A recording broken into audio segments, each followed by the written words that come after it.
ఈరోజు వాక్యము మార్కు సువార్త 16వ అధ్యాయము 15-16 వచనములు. మరియు మీరు సర్వలోకమునకు వెళ్ళి సర్వసృష్టికి నా సువార్తను ప్రకటించుడి. నమ్మి బాప్తీసం పొందిన వారు రక్షింపబడతారు, నమ్మని వారు శిక్షింపబడతారని ప్రభు అయిన యేసుక్రీస్తు వారు మరి మార్కు సువార్త ద్వారాగా పరిశుద్ధాత్మ దేవుడు తెలియజేయటం జరిగింది.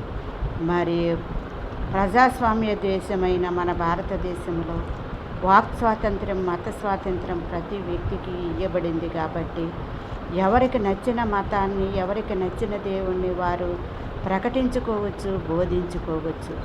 నచ్చిన వారు స్వీకరించవచ్చు, నచ్చని వారు విడిచిపెట్టేయచ్చు.